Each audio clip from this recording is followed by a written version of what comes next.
ترمذی شریف کے اندر حدیث پاک موجود ہے، حضرت معاذ بن جبل رضی اللہ تعالیٰ عنہ، ان کو کریم آقا صلی اللہ علیہ وسلم نے قاضی بنا کر بھیجا، مفتی، جج یمن کی طرف، اور جب بھیجنے لگے تو فرمایا کیف تقضی اذا عرض لک قضاء، معاذ بن جبل بتاؤ اگر وہاں پر کوئی مسئلہ پوچھنے کے لیے آئے تو اس مسئلے کو کیسے حل کرنا ہے، اس کا کیسے جواب دینا؟ تو کہنے لگے اقضی بکتاب اللہ، یا رسول اللہ صلی اللہ علیہ وسلم قرآن پاک ہمارے پاس موجود ہے، ہم قرآن پڑھیں گے، اس کو اس کے مسئلے کا جواب دے دیں گے۔ پھر کریم آقا صلی اللہ علیہ وسلم نے فرمایا ٹھیک ہے، فرمایا فَإِن لَّمْ تَجِدْ فِي کتاب اللہ، معاذ بن جبل اگر یہ بتاؤ تمہیں قرآن پاک سے نہ ملے، تلاش نہ کر سکو۔ اب یہ صحابی کی سرکار سے بات ہو رہی ہے، ایک طرف امام الانبیاء کی ذات ہے، ایک طرف صحابی رسول معاذ بن جبل کی ذات ہے۔ تو حضور علیہ الصلوۃ والسلام نے فرمایا اگر تجھے قرآن پاک میں نہ ملے، حالانکہ قرآن میں ہر چیز کا بیان ہے، لیکن اپنی اپنی استطاعت ہے، اپنی اپنی طاقت ہے، اپنا اپنا علم ہے، فرمایا اگر تجھے نہ ملے تو عرض کرنے لگے فَبِسُنَّتِ رسول اللہ صلی اللہ علیہ وسلم، یا رسول اللہ اگر قرآن سے مجھے نہ ملے تو پھر آپ کی سنت تو موجود ہے، آپ کے فرمان سے میں مسئلہ وہ تلاش کروں گا۔ مثال کے طور پر کسی نے پوچھا ہے 3 اگر طلاقیں دے دیں کیا وہ 1 ہوگی یا 3 ہوگی؟ تو میں آپ کی حدیث سے دیکھ کر بتاؤں گا 3 دی ہیں تو 3 ہی ہوگی، 1 نہیں ہوگی، تو آپ کی سنت سے مل جائے گا۔ پھر اگلا سٹیپ کریم آقا صلی اللہ علیہ وسلم نے خود بیان کیا، فرمایا اگر مجھے یہ بتاؤ فَإِن لَّمْ تَجِدْ فِي سُنَّتِ رسول اللہ صلی اللہ علیہ وسلم، اگر آپ کو میرے کسی فرمان سے بھی نہ ملے،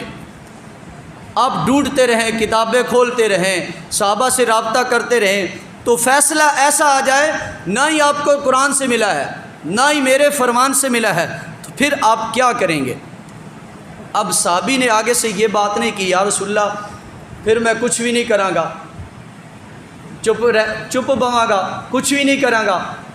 کیونکہ صرف قرآن اور حدیث ہے، اس کے علاوہ کچھ نہیں ہے، ایسی بات نہیں کی۔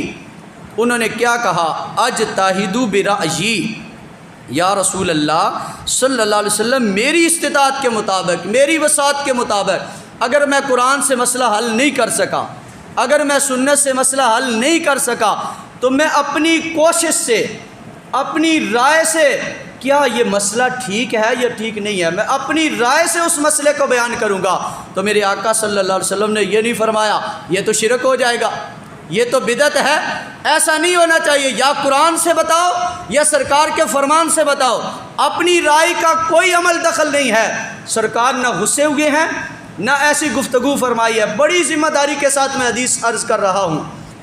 کوئی غصہ نہیں فرمایا۔ میرے آقا صلی اللہ علیہ وسلم مسکرائے،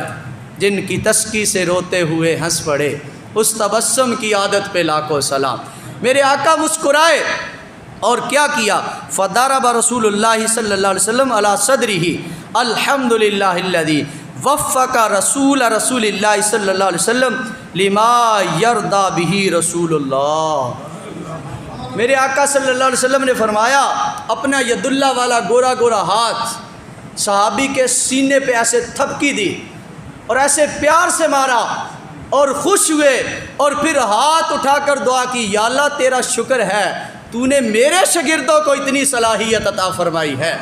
تو نے میرے شاگردوں کو اتنی سمجھ، بوجھ، عقل، شعور، علم، نالج عطا فرمایا ہے۔ اگر قرآن سے نہیں مسئلہ حل ہو رہا، اگر حدیث سے مسئلہ حل نہیں ہو رہا، تو اپنی کوشش سے، اپنی عقل سے، اپنے شعور سے قرآن و حدیث کے زیر سایہ اس مسئلے کو حل کر لیتے ہیں۔ یا اللہ اس بات پہ میں راضی ہو گیا ہوں اور خوش ہو گیا ہوں، اور حدیث پاک کا مفہوم ہے جب سرکار خوش ہو جاتے ہیں پروردگار خود بخود خوش ہو جاتا ہے۔ تو یہ مسئلہ ہے تقلید، ایک امام کے پیچھے چلنا یہ ضروری ہے، اگر نہیں چلیں گے تو کسی نہ کسی رستے پہ بندہ بھٹک جائے گا، کبھی نماز کا طریقہ بھول جائے گا، کبھی 3 طلاقوں کو 1 طلاق کہنا شروع کیا۔ اب کتنی عجیب بات ہے، 3 طلاقیں ہوئی ہیں، بندہ کہتا ہے 1 ہوئی ہے، یہ تو جو پریپ کلاس کا بچہ ہے نا اس سے بھی پوچھ لے،